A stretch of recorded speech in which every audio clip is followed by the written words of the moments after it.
Heyo, so I'm back with another Huevember, and like I said, I'm going to do a flip through of the previous days. We started off with blue, and then went to purple, and then I just did pink, so now we're moving on to red.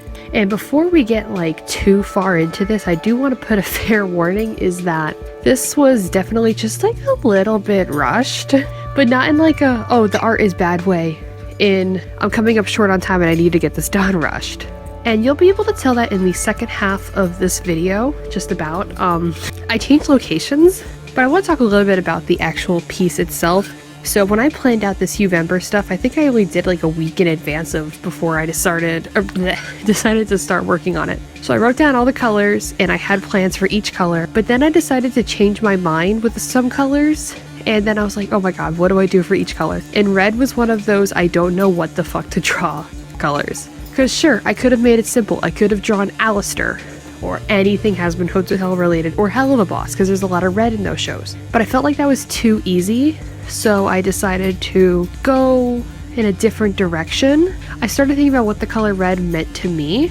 I started thinking about vampires. So I decided to draw some vampire Irken OCs I haven't drawn in maybe 5 years. So the one on the left is my OC Trek, and the one on the right is his fiance Amaranth, who belongs to my partner Steph, of course. And I wanted to do something that didn't have already red skin. Like I said, I thought Alistair or Blitz, Moxie, whatever would have been too easy. And Irkens are green, so I decided to challenge myself by making them red. And let me tell you that I actually really like the way this came out. Like, the sketch I definitely struggled with a lot, but after everything coming together, I do like the way it came out. And the red fineliner ink is just, it's really, really nice. I love the way it came out. And then for coloring, I thought I had more red.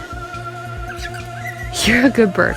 But turns out I don't have as much red as I thought, because a lot of them were very, very similar. You are, baby. So I picked through all my reds, and I'm looking at them like, oh, these just are very, very similar. I had to technically cheat, I guess, a little bit. I used some brown, like warmer browns, or layered red on top of the brown to make them a warm brown to get some color variations. I did use some pinks from I was gonna say last week. No, pink was a real video on Instagram. Baby!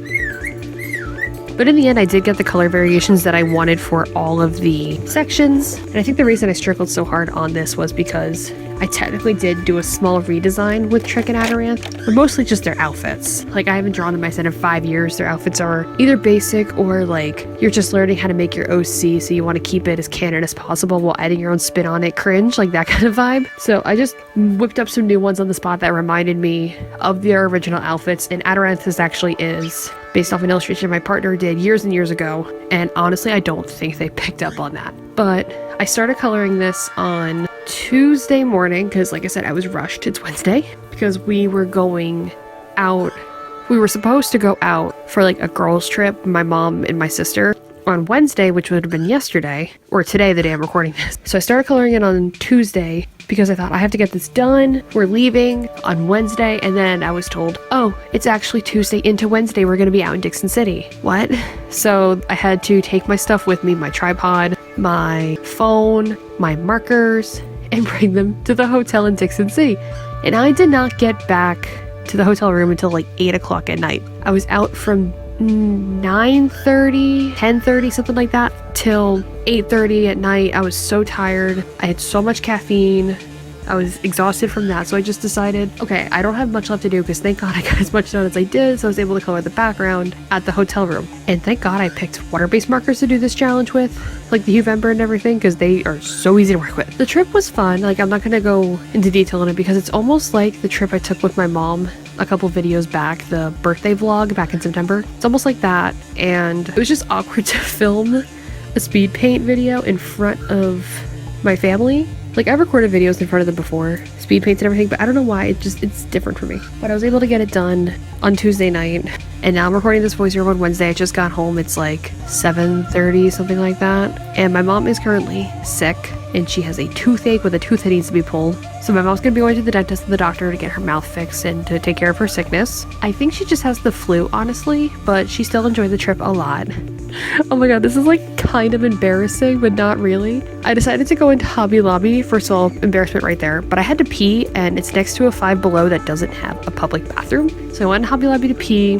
And then my mom went to go look at the Grinch stuff in Hobby Lobby. And as I'm walking past this one aisle, I see my high school art teacher. Like, Kathy, leave me alone, ma'am. Like, I'm not, I hated my high school art teacher. She told me that I would never amount to anything. Like, what a bitch. And I remember, oh my God, I'm really gonna cry over it again. We were in the Grinch aisle, and I don't know what inclined me to check my phone, because normally I don't like to check my phone when I'm out with my mom, but like something just told me, look at your fucking phone right now. So I pick up my phone. The first video to pop up was the My Chemical Romance tour announcement for 2025. Let me tell you how quickly I was pushing. I literally pushed my family away, saying, shut up, shut up, shut up, get away from me, get away from me, get away from me. Because I needed to watch this, I needed to read it, and I needed to cry. If you couldn't tell, My Chemical Romance is my favorite band.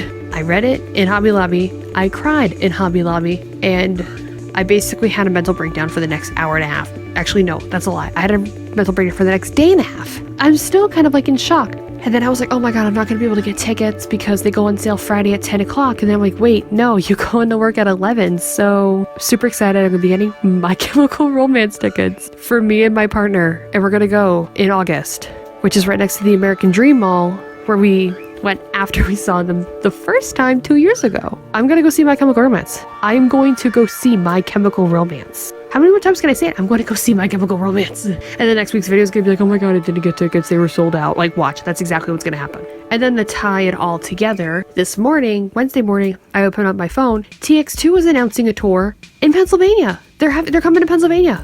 Oh my God. And they go on sale tomorrow, Thursday, and if they're less than $50, I'm going. Like my little emo heart, I'm going to see TX2 and My Chemical Romance in the same year. Yes, please. And this is one of the last tours that he's going to be meeting with everybody, like Evan from TX2. And I'm just in shock that this is actually gonna happen. Two of my favorite bands. That's going to cross off most of my bucket list. My bucket list for concerts is my top 5, now top 6. Because, you know, Panic at the Disco fucking broke up, but whatever.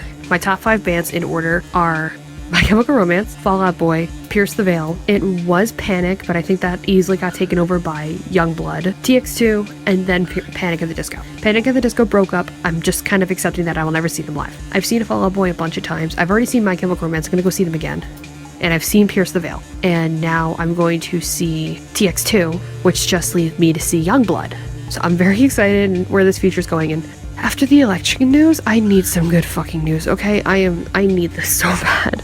I hope My Chemical Romance tickets aren't expensive. I literally only have like $600 to pay for tickets. But I'm not gonna get like VIP or anything, so it should be fine. I just started rambling for so long about concert tickets. Anyway, yes, the artwork is finished. And I'm sorry about the weird angle and the weird lighting, like I said, hotel room. And yeah, sorry about the shirt I'm wearing. I forgot to bring pajamas, so I had to buy them at Five Below, and the buttons are not very friendly. So I've been trying to cover them up, like with my arm. I'm not trying to be provocative. That's just how it ended up being. I guess I'll just leave it there because I'm rambling. If you would like to fund my life because I'm going to be poor after buying concert tickets this week, the link to my Etsy is down below, which there is going to be an Etsy shop update this Saturday, which I totally forgot to mention. I'm putting up some more stickers and prints, and then I'm going to be having a big Black Friday sale, Black Friday into Cyber Monday. I have to figure out how to do it. If not, I have a plan B for it. But yeah, to keep up on the sale update is going to be down below on my Instagram, and my Etsy shop is also down below. Thank you guys so much for watching, and I will see you next week with Yellow. Bye!